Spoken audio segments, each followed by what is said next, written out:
Hi, everyone. I'm Andy Fisher. I'm the Chief Analytics Officer at Merkle. And what we're going to do is we're going to do a panel on this very interesting topic. And so first, I'd like to invite our panelists up to come and have a seat. I'll do a quick intro, and we'll get going. So, also, I'm going to actually read a little bit about their bios from my notes. This will be the only time I actually, look at the phone. But apologies for doing this, but I want to get it right. So, who we have here today? We have Mr. Aaron Fetters. Aaron's an associate director of global data strategy and analytics at Kellogg's, and his quick bio for him: as director of Insights and Analytics Solution, as director Insights and Analytics Solution Center at the Kellogg Company, Aaron oversees a broad marketing insights organization, from product idea and communication assessment through marketing effectiveness. So it's our first person. The next person I'd like to introduce is Armel. Armel Bursaux. He's the data and analytics director for Starcom in France. He's been doing that for about 2 years, and before that, he used to lead the audience practice at Orange. Mr. Mausoof, Saqib Mausoof. I've known him for about a decade, and I still can't get his name right. Saqib is the SVP of Programmatic Insights at IPG, and as I like to call him, the chief smart guy. And finally, we have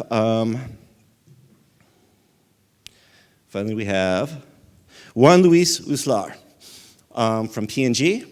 Juan Luis has been with P&G for a long time and is currently the Associate Brand Director, Global eCRM and Europe Brand Operations, and he is based in Switzerland.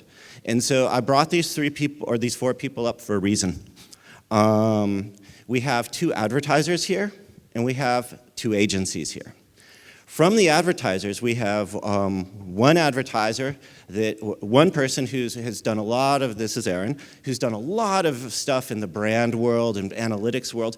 And we have another person, this is Juan Luis, who really comes from the CRM world, right? And then we have Saqib, who comes from Cadreon, from the trading desk, and has been working with a lot of CRM data. And then finally Armel, who comes from the agency world, but also has a background in audience buying and audience selling. And the reason why I wanted to bring this group of people together is to have a discussion about the rise of first-party data. And before I start asking them questions, which will be fun, I want to give just a few quick definitions. And the reason for this is what we're going to talk about today is it's something that we don't really have a good language for yet, right? Everyone knows when people talk about first-party data, people think about different things, right? They might think about a cookie pool or behaviors on a website or something like that that an advertiser owns or that a publisher owns. And that's great, and we've been dealing with that kind of data for over a decade now. And it's an interesting topic and one that should be discussed. But we're going to be talking about something else, something that's a bit of a variant of that. And that is the rise of targeting leveraging first-party known data. So instead of a cookie pool, we're talking about things like, how do you integrate your CRM data with Facebook custom audiences to reach actual lists of individuals, right? How do you do this on Twitter? How do you do this with other publishers? And it's an area where we do not even have agreement on what to call it. One of the ways I've heard it said is anonymous versus known targeting.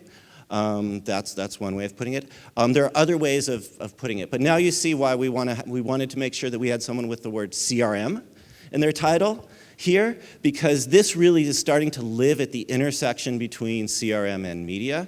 And to give some people some ideas of how new this is, some of the first buys were actually done on Facebook last quarter, right? So Sheryl Sandberg had a case study last quarter in Facebook's last quarter's earnings call, where she talked about the very first Facebook custom audience buy that had been done for an insurance company ever. So with that, I'm going to start by turning this over to Saqib. And just, can you give me some definitions and some examples of this type of media buying? Hello. So no, this is great. Yeah. And you will not have a slide. Oh, you do have a slide. You know what? I feel a little embarrassed now after hearing Sean speak about clarity. And, but, so all those lessons you learned from the last session, can you please ignore them, break yes, them, and be unclear? I know, we're going to be super. So this is, this is very simplistic for me because I've been paddling this for 4 years, by the way. But I can understand a lot of people might be new to this. For those, one thing I would say is, first party, we've been dealing with the cookies for a while, and in defense of cookies, I will say, especially in the US, they do allow a layer of, because coming from automotive, there are many rules in the US on privacy and targeting, and cookies do allow us to do things we would not be able to do.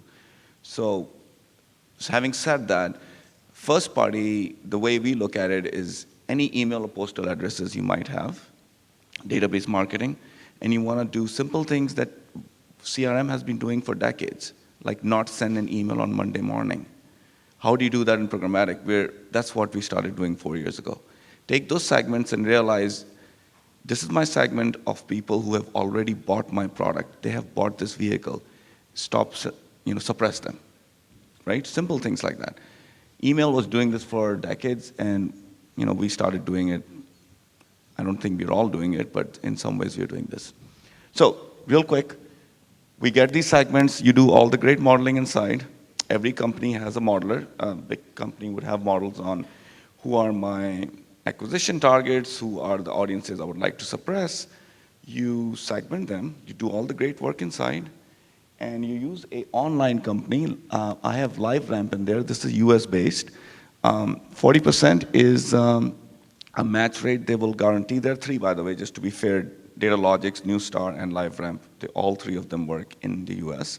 40% is pretty good. I will say it's sometimes even less than that. So you lose 60% of your audiences when you online it into cookies. So an email will, 100 emails, you will lose 60 of them. And those 40s would explode into many cookies because all of us have many cookies in the US marketplace. So, and then once you get them in the segments, you can target them with appropriate messaging. I would say that there are platforms that will have 4 billion cookies. So that's a reality just for the US and stuff. So there are a lot of cookies out there. And that's just the world we live in. So a quick follow-up to that, too. Can you talk a little bit about what you're doing in the non-cookie case?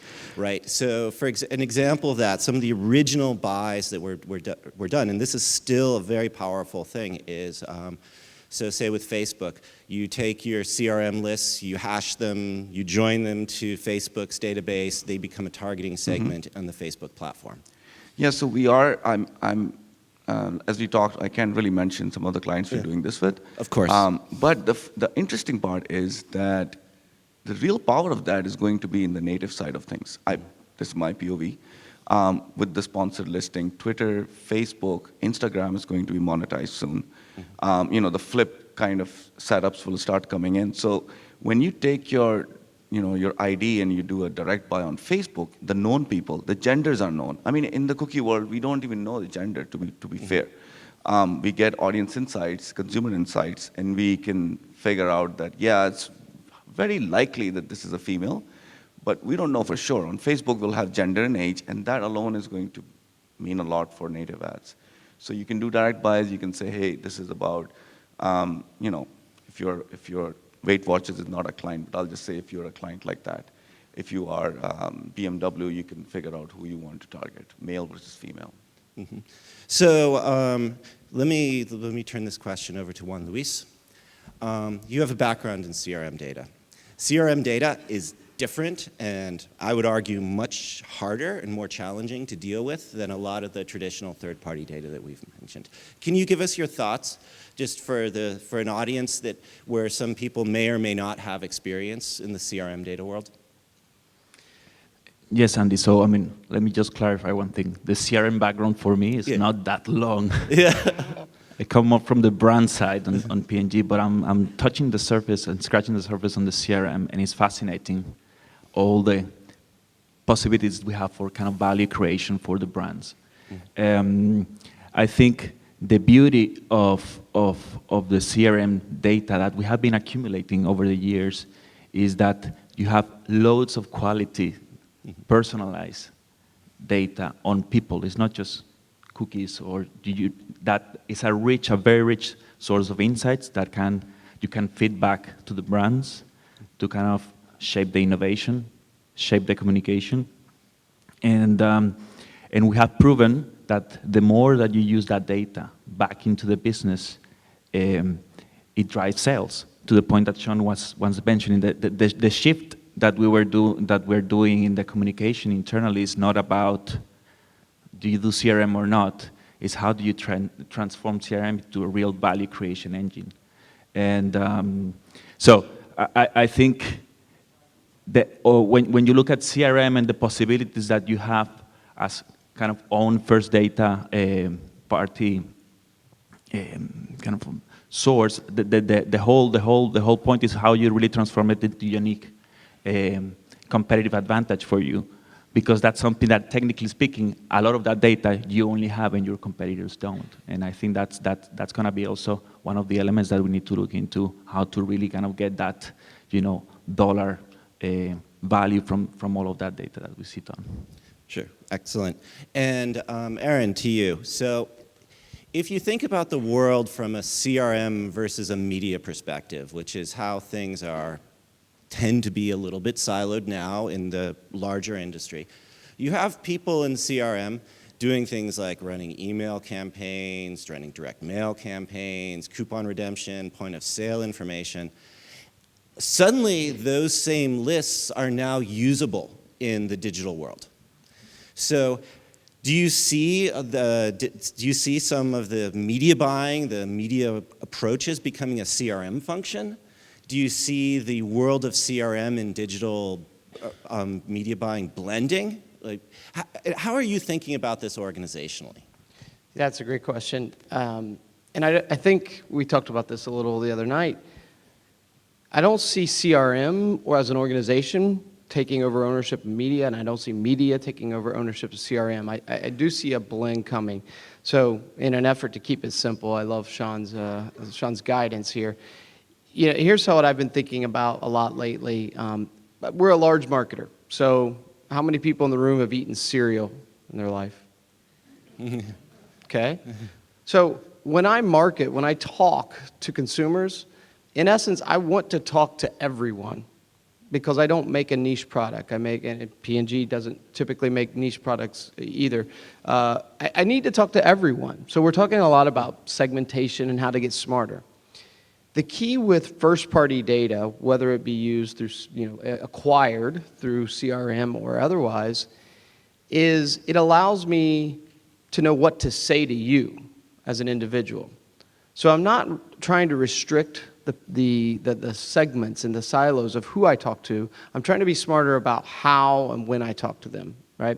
And that's what, I think we're starting to see the evolution of, if you will, CRM data into actual first-party data, where we're starting to think about it differently. Let's be honest, CRM programs for guys like P&G and Kellogg's have largely been email marketing databases for years.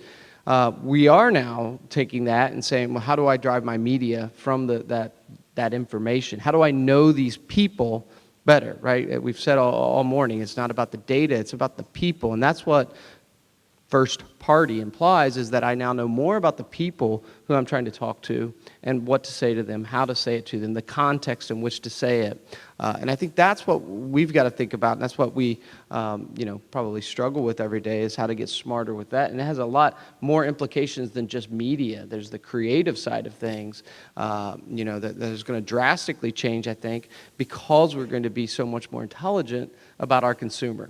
And that's what I see happening. So I think you're going to have a blended organization. I don't think it's going to be one or the other. And I think that a smart, let's call it program manager, director of CRM, is going to start figuring out how to tell a better value story to the CEO as to why you should continue to invest in CRM, right? It's not going to go a long way if you just keep coming back and asking your brands and your business units for more money to do email marketing. That doesn't sound very sexy. It's not necessarily a growth engine per se. It may be efficient, but it's not a growth engine. If the CRM director can figure out how to tell a story about, I'm generating first-party data, which is driving growth for the company through multiple avenues, better understanding our consumer, then you've got a whole different pitch to maintain funding, essentially, for CRM programs. Gotcha. And to Armel, one of the things that really breaks in this new paradigm is measurement and measurement and planning. So to give an example, take the Facebook example. You have a list of customers. You hash it, you upload it to Facebook. Facebook then runs media against those particular people and gives you a report back saying, "Hey, we got this many impressions." But you're in an environment where you don't really have third-party tracking, right? So how should that work, right? If I am doing these first-party buys and I'm executing against all these platforms to reach in specific lists of people, how do I know I actually reach those lists of people? And how should our industry evolve to be able to ensure that there's a high degree of confidence that the measurement is happening correctly? Okay, I got this question. Yeah. This is the difficult one, I think. There is no clear answer to that, to me. Clearly, I mean, Facebook will be the one to track, okay? What kind of measurement then you can have without any third-party approval or validation? The value it brings. Coming back to this first-party data and CRM, it's quite related anyway, because in that sense, if you consider the value and the cost, the acquisition cost, which is basically one of the real currency that you can base yourself upon without any tracking here. It's the way also the advertiser are, as you said, unique. They have this unique power, which is the first-party data and the CRM database that they have. When it comes to programmatic or DMPs or whatever, the first thing that they do is, okay, we got a CRM database, so let's onboard that first, okay? And because this is the unique asset that they have. And second, they start to consider the actual acquisition costs, and this is where matters starts, really, because I mean, the acquisition cost based upon the CRM data, onboarding data it costs a lot, and then getting really the value and be able to track the value that you bring out of your CRM, and that after that out of your first-party data is something really difficult. So no clear answer. I mean, Facebook with this custom audience will definitely drive value, but I think this is really in the acquisition cost that you can track, which is the unique value currency that you can base yourself upon. Thank you, and I want to actually ask Aaron to follow up on that. As an advertiser, are you okay with this? Well, am I okay with it? It is what it is. How about that for an answer? I don't know that you'd say you're okay with it, but we are entering into now kind of a world of media buying where there's more uncertainty, and if we're getting what we have sort of paid for, essentially, right? So we've all just now going through this transition of, can we measure the delivery of impressions in the online space with ComScore and Nielsen coming up with solutions to tell us essentially GRPs, and now as we talk about this and how do we actually measure the delivery of impressions against defined audiences, first-party defined audiences, I've said before, perhaps this is finally the death of the GRP, because it's no longer about gross rating points. It's about audience, identified audience or buyers. Maybe, I'm buying buyers. I'm buying rating points against buyers. So it's a completely different way of thinking about how we measure audience delivery, but we are in a state of limbo, if you will, at the time, because the only ones who can measure the effectiveness of the delivery are the ones who gave us the data to target in the first place. So, unless brands want to get together and build their own hashed panels, maybe you and I can talk afterwards, but, I'm not sure what the eventual solution is. We're in a state of limbo on that, and we've got to rely on as many other alternative metrics to understand, do I successfully deliver my media plan against what I was intending, versus, hey, I gave you these set of Kellogg buyers. Did I hit them? It's kind of hard to know for sure. Yeah, and what's particularly challenging right now, and maybe I'll ask Saqib this, It's fine, well, it's simpler when you have one platform doing this, like Facebook. But how do you handle cross-platform reach when multiple platforms are doing this? How do you know what sort of reach that you're getting when you can only see into the self-reported walled garden of each platform? Yeah, I mean, like you said, I think it keeps us employed because we increase complexity in the system. I mean, seriously, right? Good answer. We have walled gardens. We have search forever. It's a walled garden. We have Facebook. We have big retailers, Target, Amazon, Walmart. They don't share data either. I mean, they'll give you a report, like you said. So it's the industry keeps going. I would say this, like, I made a promise to you. I'll keep it controversial, so I'll say something controversial. In some of the verticals, automotive especially, first-party data is, advertisers think it's really good, and it's like telling someone their baby's ugly. Sometimes it's not that good. And it's a hard thing for people to grasp that my first-party data it's not going to give me all that you promised. So it's, you have to be, again, loyalty is a thing that's of the past. People switch. Just because you drove, a BMW doesn't mean you'll drive a BMW again, although they do. And if they do, then there's no need to advertise to that level also. So you have to be careful about first-party in that way. And the other thing I would add on first-party data is some of my financial clients, they want to get everything back from the media into their in-house systems. They want to bring all that data back. They're really getting sensitive about their data. And they want to build their measurement inside. So it's very challenging to do that, and some of them don't grasp the sheer size of this data also. So bringing all that back, connecting that, and trying to build their models inside, they might do cross-measurement better than we can. Just because they own the data, they can bring it in, they can do their own data contracts, and it should be encouraged. Whoever can take that, obviously financial companies are much more capable of doing that than others, just because they have that. When they do that, would you say that they're thinking like CRM marketers? They are, of course. I mean, they have PhDs sitting in a basement building great models. They've been doing it for years. And, it's like they create this beautiful segment and Programmatic drops it in an ocean. They're like, where did it go? You guys just lost it. I spent so much time. So, I mean, we have to support marketers. There's some good thinking there, but we also have to be pragmatic. I think from Programmatic, and I wanted to say this, is the decision we have been working with is to bid or not to bid. That has been the sole question for us. So we have to, go more strategic on that. Gotcha. Okay, so I'm going to... Another point, please, just quick, is that we won't advertise exclusively on Facebook and Amazon anyway. So we need all these currency and these first-party data to be leveraged. And we find some way, to measure all that. We don't have to rely only on 2 worlds or 3 worlds with the search. Can I, Andy, just one point here, because I think it's important. To me, the question is not about whether I have first-party data and I can effectively understand whether I reach these people. To me, the richness of first-party data is that you have a unique set of data that can guide you into kind of generating, insights about real people, behaviors, that then allow you, to your point, to kind of address your communication in a way that is going to be relevant to that group and map the population based on that group specifically. It's not about reaching that small group because, let's face it, in reality, what's your capacity to own first-party data on everyone? We're not Facebook. Yeah.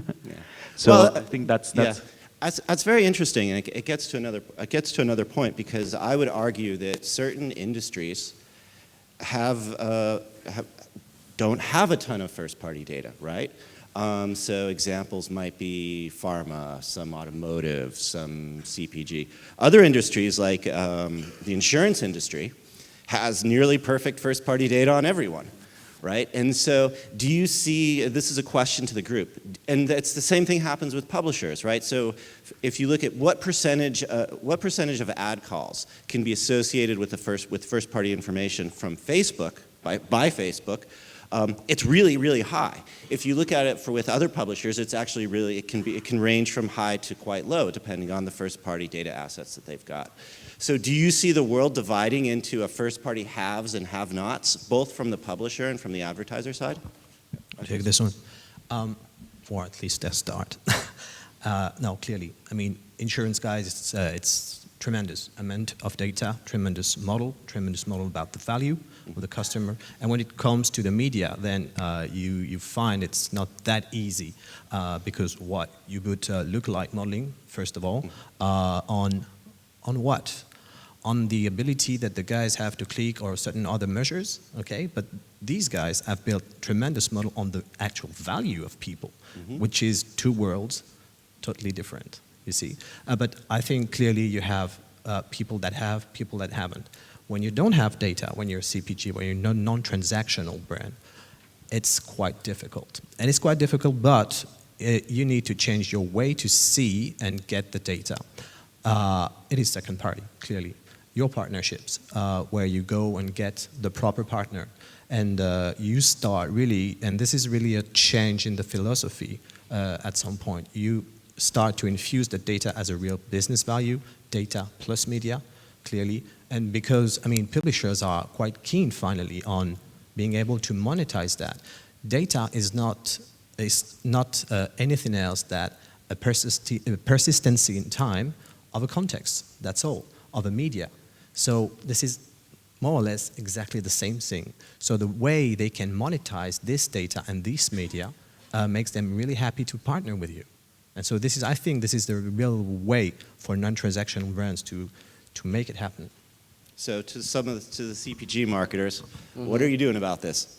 Yeah, no, so Andy, we have a few documented beliefs we've put on paper at Kellogg as it relates to marketing, the future of marketing data. And one of those beliefs is that data will become a currency. I mean, it will be a currency. And we will make deals and trade off of, with the inclusion of data as part of that trade deal. So, and that works both with the publishing side. So I may be, the next deal I make for a private exchange participant in the digital space may be heavily based on the amount of data kind of passage and sharing that can be done between my data and theirs. And on the other side, it's with the customer team. So as a CPG marketer, it may be, more important for me to think about my data strategy because my customers may begin to hold that as a currency with me or my competition as well, right? So as a state of competitive advantage,